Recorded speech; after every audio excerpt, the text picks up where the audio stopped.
بسم اللہ الرحمن الرحیم۔ ناظرین، اسلامک ہیروز کے سیریز میں خوش آمدید۔ آج ہم سلطان محمود غزنوی بن سبکتگین کی کہانی سنیں گے۔ سلطان محمود غزنوی تاریخ کی چند ایسی عظیم شخصیات میں سے ہے جن کے بارے میں لکھتے ہوئے اکثر مورخین نے کسی نہ کسی وجہ سے تعصب اور ناانصافی سے کام لیا ہے، اور بعد میں آنے والوں نے بھی تحقیق کی بجائے نقل در نقل کے عمل سے غلط تجزیوں ہی کو آگے بڑھایا۔ محمود غزنوی کو بت شکن کہا جاتا ہے، اور ہندوستان پر ان کے 17 حملوں کی داستان کو غیر مسلم مورخین نے محض مال و دولت لوٹنے کے مقصد تک محدود رکھا ہے۔ حقیقت یہ تھی کہ شمال مغربی ہندوستان کے راجے اپنے زیر تسلط علاقے کو وسعت دینے کے لیے غزنی پر حملے کرتے رہتے تھے، جنہیں ہمیشہ کے لیے روک دینے کے نظریے سے سلطان محمود غزنوی نے ہندوستان پر جوابی حملوں کا سلسلہ شروع کر دیا۔ محمود غزنوی نے بہت نوعمری میں اقتدار سنبھالا تھا، اس لیے ہندو راجاؤں نے انہیں کمزور جان کر ان کے علاقوں میں دخل اندازی شروع کر دی تھی۔ سلطان محمود غزنوی بہت علم دوست، زیر انصاف پسند اور جرأت مند حکمران تھا۔ اپنے حملہ کے دوران وہ سب سے بڑے مندر میں جا کر سب سے بڑے بت کو گزر کر مار دیتے تھے۔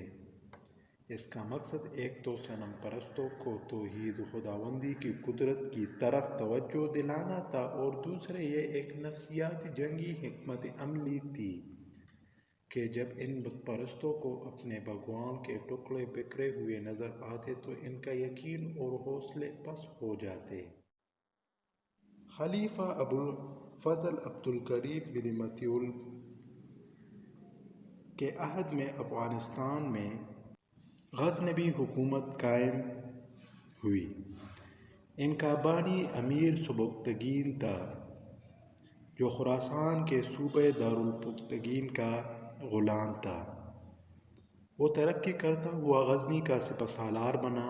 ماوراءالنہر کی سامانی حکومت کے عبدالملک ساسانی کے انتقال کے بعد اس کا کم سن بیٹا امیر منصور تخت نشین ہوا۔ الپتگین اس کا مخالف تھا۔ 962 عیسوی میں اس نے بغاوت کر کے غزنی پر اپنی حکومت قائم کر لی۔ امیر منصور نے 2 دفعہ غزنی پر حملہ کیا، مگر ہر دفعہ شکست کھائی۔ 976 عیسوی میں الپتگین کے فوت ہونے کے بعد اس کا بیٹا ابو اسحاق کو غزنی کا امیر بنایا گیا۔ وہ سبکتگین کی مدد سے حکومت چلاتا رہا۔ ابو اسحاق کے مرنے کے بعد 977 عیسوی میں سبکتگین نے غزنی کی باغ دوڑ خود سنبھال لی۔ اس طرح غزنوی حکومت وجود میں آئی۔ سبکتگین ایک بہادر حکمران تھا۔ یہ حکومت 977 عیسوی سے 989 عیسوی تک وسط ایشیا سے لے کر ہندوستان تک پھیل چکی تھی۔ 990 عیسوی میں شہاب الدین غوری کے ہاتھوں اس حکومت کا خاتمہ ہوا۔ سبکتگین نے 978 عیسوی میں خیبر کے راستے سے ہندوستان پر حملہ کیا۔ کابل اور پشاور کے درمیان اس کا راجہ جے پال سے مقابلہ ہوا۔ راجہ جے پال کو شکست ہوئی۔ وہ کنوج اور اجمیر وغیرہ کے راجاؤں سے مدد لے کر دوبارہ مقابلے کے لیے آیا، لیکن پھر شکست کھائی۔ سبکتگین نے دریائے اٹک تک قبضہ کر لیا۔ 965 عیسوی میں سبکتگین نے عماد الدولہ ابو علی کو شکست دی۔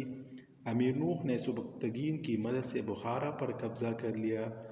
اس بہادر سبکتگین کا بیٹا نامور محمود غزنوی تھا۔ امیر النواخا نے سبکتگین کو ناصر الدولہ اور اس کے بیٹے محمود کو سیف الدولہ کا لقب عطا کیا۔ سبکتگین نے محمود کو خراسان کا گورنر مقرر کیا۔ سبکتگین نے قلعہ قصد فتح کی۔ سبکتگین کی بہادری کی شہرت پھیل رہی تھی۔ عماد الدولہ ابو علی نے خراسان پر حملہ کیا۔ محمود نے اسے شکست فاش دے کر گرفتار کر لیا۔ 997 میں امیر سبکتگین نے اسے قتل کرا دیا۔ 997 میں سبکتگین کا انتقال ہوا۔ اس کا بیٹا محمود نیشاپور میں تھا، اس لیے محمود کے چھوٹے بھائی اسماعیل کو جانشین بنا دیا گیا۔ وہ ناتجربہ کاری کی وجہ سے حکومت چلانے میں ناکام رہا۔ محمود نے 998 میں حملہ کر کے اسماعیل کو شکست دی اور اسے نظر بند کر دیا۔ اس کے دوران بگتزون نے نیشاپور پر قبضہ کر لیا۔ محمود نے دوبارہ نیشاپور پر قبضہ کیا۔ غزنوی حکومت ترقی کرنے لگی۔ 999 میں عباسی خلیفہ ابوالعاص نے محمود کی حکومت کو تسلیم کر کے اسے یمین الدولہ اور امین الاطاعت والی امیر المومنین کے لقب عطا کیے۔ محمود غزنوی نے ہندوستان پر 17 حملے کیے۔ ہندوستانی مورخ نے اسے اپنی کتابوں میں محمود لٹیرا لکھا ہے، کیونکہ وہ ہندوستان پر حملے کر کے ان کا مال و دولت غزنی لے جاتا تھا۔ محمود غزنوی کا شمار ممتاز فقہاء میں ہوتا ہے۔ وہ دیندار بھی تھا اور عالم دین بھی۔ علم و ادب سے اسے شغف تھا۔ وہ شاعری کا شوق رکھتا تھا۔ اس کے دور میں فارسی شعر و شاعری بام عروج تک پہنچی۔ اس کے دربار سے 400 شعراء وابستہ تھے۔ محمود غزنوی نے غزنی میں ایک بہت بڑا مدرسہ تعمیر کرایا۔ وہ علماء کی بہت قدر کرتا تھا۔ وہ علم و ادب پر 4 لاکھ دینار سالانہ خرچ کرتا تھا۔ وہ ایک نیک دل اور انصاف پسند بہادر انسان تھا۔ خلفائے بغداد اس کے قدردان تھے۔ اس نے غزنی میں ایک عجائب خانہ تعمیر کرایا جس میں نوادر موجود تھے۔ وہ ایک راسخ العقیدہ ایمان والا تھا۔ اس نے باطنیوں کا زور رے اور رے کے نواح میں ختم کیا۔ 966 میں اسماعیلی داعی نے اقتدار میں آ کر ملتان کے گردہ نواح میں اپنی تبلیغ کا دائرہ وسیع کر دیا۔ محمود غزنوی نے 1013 میں ان کی طاقت کا زور توڑا۔ سومنات پر حملہ کرنے کے بعد واپسی پر 1024 میں منصورہ، تٹا اور دیبل میں موجود اسماعیلی مرکزوں کو نیست و نابود کر دیا۔ ایک ترک سردار سلجوق بن وقاق اپنی محنت سے سپہ تالار بنا۔ وہ اپنے قبائل کو لے کر ترکستان سے ہجرت کر کے ماوراءالنہر کے علاقے میں پہنچا۔ اسلام قبول کرنے کے بعد سلجوقی ماوراءالنہر کے سرحدی علاقوں پر قابض ہو گئے۔ سلجوق کی وفات کے بعد اس کے 4 بیٹے ارسلان، میکائیل، یونس اور موسیٰ چاروں طرف پھیل گئے۔ سلطان محمود غزنوی حدود سلجوقیوں کے نزدیک تھے۔ اس نے دوستانہ دعوت دے کر ارسلان بن سلجوق کو بلوایا اور ان کی طاقت کے بارے میں معلومات لی۔ اس کے بعد اسے قلندر کے قلعے میں قید کر دیا۔ اس قلعے میں ارسلان 7 سال قید رہ کر چل بسا۔ ان کی موت کے بعد محمود غزنوی نے سلجوقیوں کے ساتھ معاہدہ کر کے انہیں خراسان میں رہنے کی اجازت دے دی۔ محمود غزنوی کی زندگی میں انہوں نے خاموشی سادگی رکھی۔ سلطان محمود غزنوی روزانہ حضرت محمد صلی اللہ علیہ وسلم پر 1,00,000 مرتبہ درود شریف پڑھا کرتا تھا۔ ایک رات اس نے خواب میں حضرت صلی اللہ علیہ وسلم کی زیارت کی۔ آپ صلی اللہ علیہ وسلم نے خواب میں ہی درود لکھی سکھایا اور فرمایا کہ صبح کی نماز کے بعد اسے 1 دفعہ پڑھا کرو تو 1,00,000 دفعہ درود پڑھنے کا ثواب ملے گا۔ محمود غزنوی نے اس نعمت عظمہ کو عام کیا۔ اس نے دوسرے مسلمانوں کو بھی پڑھنے کی تلقین دی۔ اس درود پاک کو جتنی مرتبہ بھی پڑھا جائے اتنی دفعہ ثواب ملے گا۔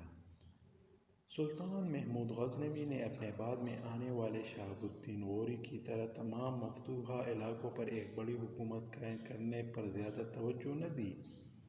اس کے باوجود کہا جاتا ہے کہ وہ غزنی کو اسلامی مرکز بنانا چاہتا تھا۔ وہ بت پرستی کا خاتمہ کرنا چاہتا تھا۔ اس نے اپنے مقصد کی تکمیل کے لیے ہندوستان کا رخ کیا۔ اس نے صوبہ سرحد کے راستے ہندوستان پر متعدد حملے کیے۔ اس نے اپنا سب سے بڑا حملہ 1000 میں بروسی جمعرات بتاریخ 27 نومبر بمطابق 8 محرم 392 ہجری کو کیا۔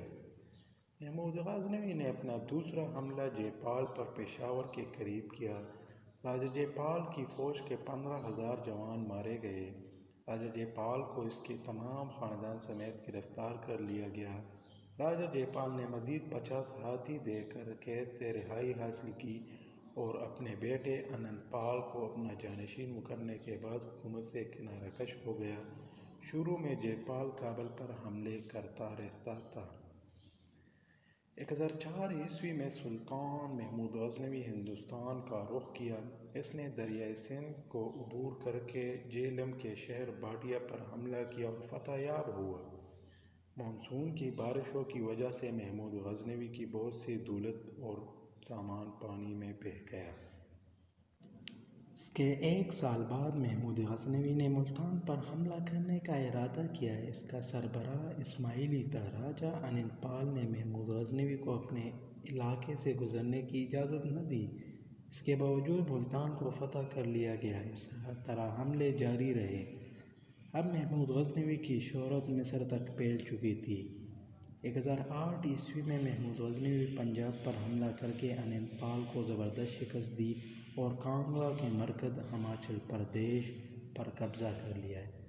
اس مندر میں بے پناہ خزانہ تھا۔ محمود غزنوی کو اس مندر سے 180 کلوگرام سونا، 2 ٹن سونا، 70 ملین درہم کی مالیت کے سکے اور ایک چاندنی سے بھرا ہوا مکمل گھر ہاتھ لگا۔ 1012 عیسوی میں دہلی کے شمال میں راجہ ہرش کے مکرانہ دارالحکومت تھا۔ نیک پر محمود غزنوی نے حملہ کیا۔ راجہ اننت پال کی حکومت اب مختصر ہو کر مشرقی پنجاب تک محدود رہ گئی تھی۔ اس نے محمود غزنوی کو جواہرات اور متعدد ہاتھیوں کی پیشکش کی مگر محمود غزنوی نے یہ پیشکش ٹھکرا دی۔ تعینات کو تسخیر کر کے وہ لوٹا۔ 1018 عیسوی میں سلطان محمود غزنوی نے دریائے جمنا کے کنارے واقع لارڈ کرشنا کے مقدس شہر متھرا پر حملہ کیا۔ متھرا کے شاندار مندر کی تعمیر اسے بہت پسند آئی۔ اس کا خیال تھا کہ ایسی عمارت 200 سال میں تعمیر نہیں کی جا سکتی۔ اس مندر سے محمود غزنوی کوٹنوں کے حساب سے سونا، چاندی اور قیمتی جواہرات ملے۔ اس خزانے کی مالیت کا کوئی شخص اندازہ بھی نہیں لگا سکتا۔ تاہم ان خزانوں کے بارے میں مورخین نے بہت مبالغہ سے بھی کام لیا ہے۔ اس عالیشان مندر کے بعد محمود غزنوی نے متھرا کے کئی اور مندروں اور متبرک مقامات پر قبضہ کر کے ان کے خزانوں کو لوٹ لیا اور نذر آتش کر دیا۔ اس کے بعد قنوج کی باری آئی۔ محمود غزنوی نے اپنے فوج کے ساتھ دریائے گنگا کے کنارے پہنچا۔ قنوج کا راجہ اپنے 7 قلعوں اور 10,000 مندروں کو چھوڑ چھاڑ کر فرار ہو گیا۔ قنوج سے محمود غزنوی کو 20 ملین مالیت کا خزانہ، 53,000 غلام اور 350 ہاتھی ہاتھ لگے۔ یہاں سے فارغ ہونے کے بعد مدھیہ پردیش کے چندیل راجپوتوں کی باری آئی۔ ہر قدم پر محمود غزنوی کو فتح نصیب ہوئی اور بے پناہ مال و دولت پر اس کا قبضہ ہوتا گیا۔ 1025 عیسوی میں سلطان محمود غزنوی نے ہندوؤں کے مقدس مقامات سومناتھ پر حملہ کیا۔ یہ مندر یاترا کے لیے بہت مشہور تھا۔ وہاں تک رسائی کے لیے راجستھان کا 1/4 سنسان علاقہ ملتان سے جیسلمیر تک عبور کر کے گجرات تک پہنچنا پڑتا تھا، جو بہت محال تھا۔ محمود غزنوی نے چپکے سے اس صحرا کو عبور کر کے دشمن کو حیرت زدہ کر دیا۔ سومناتھ کے قلعے کی حفاظت قلعے کے بے شمار محافظوں کے علاوہ بے شمار برہمن اور عقیدت مند ہندو بھی کرتے تھے۔ محمود غزنوی کے سپاہی رسیوں اور سیڑھیوں کے ذریعے دیواروں پر چڑھ کر قلعے کے اندر گھس گئے۔ زبردست جنگ ہوئی۔ اس لڑائی میں 50,000 سے زائد ہندو کام آئے۔ اس مقام سے 20 ملین درہم کی مالیت کا سونا اور چاندی محمود غزنی کے قبضے میں آیا۔ سومنات کو لوٹ کر محمود غزنوی وہاں کے بڑے بت کو توڑنے کے لیے آگے بڑھا تو پجاریوں نے منت سماجت کی کہ اسے نہ توڑا جائے تو اس کے عوض سلطان کو مزید سونا دیا جائے گا۔ محمود غزنوی نے تاریخی جواب دیا، میں بت شکن ہوں، بت فروش نہیں۔ یہ کہہ کر محمود غزنوی نے اس بت کو توڑ کر اس کے اندر سے تمام سونا نکال لیا۔ اس بت کے ٹکڑے ٹکڑے کر دیے گئے۔ اس نے اس بت کے کچھ ٹکڑے غزنی کی جامع مسجد میں نمائش کے لیے بھجوائے۔ سلطان محمود غزنوی نے آخری بار مغربی سندھ کی طرف پیشقدمی کی۔ 1030 عیسوی میں اس کا انتقال ہو گیا۔ اس کا مقبرہ افغانستان کے شہر غزنی میں واقع ہے۔ محمود غزنی نے گوالیار اور کالج کے قلعوں کو فتح نہ کر سکا۔ محمود غزنوی اپنے نیک مقاصد کے لیے کوشاں رہا۔ مورخ اس کی عظمت کو تسلیم کرتے ہیں۔ البیرونی اور فردوسی اپنی تحریروں میں اس کی تعریف کرتے ہیں۔ محمود غزنوی نے غزنی کو واقع ایک عظیم تاریخی اسلامی مرکز بنا دیا۔ اس کو سلطنت کی وسعت کا لالچ نہیں تھا۔ ہندو مورخ اپنی تاریخ میں محمود غزنوی کو ایک ظالم لٹیرا کے لقب سے یاد کرتے ہیں۔ محمود غزنوی کو اتنی مہمات میں فتوحات حاصل ہوئے مگر اس نے صرف پنجاب پر اپنا قبضہ رکھا۔ محمود غزنوی کے میں اسلام تبلیغ کا کام ہندوستان میں پھیلا۔